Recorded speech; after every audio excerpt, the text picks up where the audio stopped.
Bonjour, je m'appelle Chloé Lortal, je suis chef des opérations à Newcrute, une start-up qui s'occupe du recrutement de patients pour les essais cliniques et les études de recherche.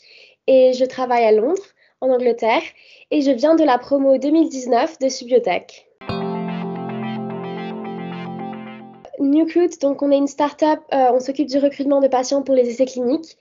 Et notre but est de réduire le temps de 4 ans pour développer un nouveau traitement. Je recrute des patients pour différents essais cliniques, notamment pour des essais cliniques sur, par exemple, le Covid, bien sûr, sur le cancer, santé mentale, addiction, stress.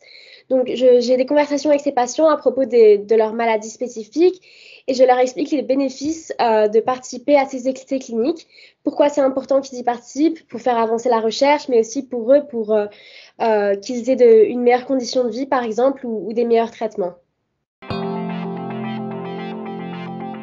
À Suetech, ce qui m'a vraiment beaucoup apporté, c'est de connaître tout le processus de recherche et développement, grâce par exemple aux sessions de laboratoire, mais aussi aux cours théoriques de biochimie, chimie, biologie, mécanismes d'action, immunologie, tous ces cours qui nous ont appris à connaître des solutions biotechnologiques, des nouvelles technologies de pointe pour savoir résoudre des problèmes de santé et savoir faire des recherches, toujours trouver des solutions et avoir surtout cet état d'esprit scientifique, mais surtout cet état d'esprit de biotechnologiste qui consiste que on va toujours trouver une solution à un problème de santé.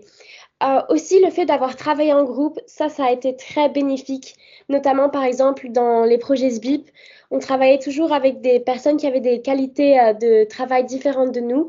Et ça, je le vis au quotidien dans mon travail, puisque je travaille avec des gens qui font du marketing, de la réglementation, etc.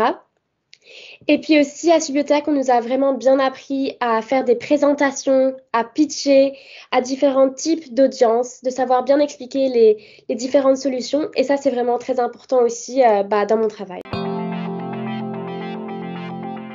Alors, un souvenir que j'ai à Subiotech, c'est notamment en quatrième année pour un cours qui s'appelait Health Management.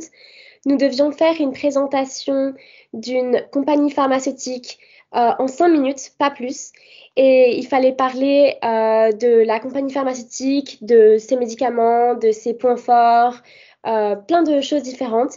Et je me souviens que j'avais trouvé ça très, très difficile comme exercice. Et surtout de le faire en 5 minutes, de devoir présenter tout le monde devant tout le monde en anglais. Et j'avais choisi la compagnie Eli Lilly, que à l'époque je ne connaissais pas très bien. Et puis maintenant, je suis très fière d'avoir fait ça parce que maintenant je suis en contact, par exemple, avec cette compagnie pour des essais cliniques. Et c'était un exercice en fait extrêmement bénéfique pour ma carrière parce que maintenant je sais exactement comment faire des présentations courtes et efficaces. Un conseil pour les étudiants de Subiotech serait pour moi de vraiment faire très attention quand vous faites vos présentations et de donner tout ce que vous pouvez dans ces exercices parce que c'est extrêmement important et c'est très très efficace. Subiotech nous apprend vraiment à savoir présenter et c'est vraiment un, un critère qui est très important pour le futur, mais aussi d'avoir cet état d'esprit, de savoir faire des rapports. Par exemple, quand on faisait les rapports pour le laboratoire, en écrivant les résultats, les discussions, les protocoles, on pense toujours que c'est un peu ennuyeux et qu'on n'aime pas trop faire ça, mais en fait, c'est très important et ça aide beaucoup, beaucoup dans le futur à comprendre les différentes recherches. Donc, ça, ce serait vraiment mon conseil. Faire bien les présentations et les rapports de laboratoire.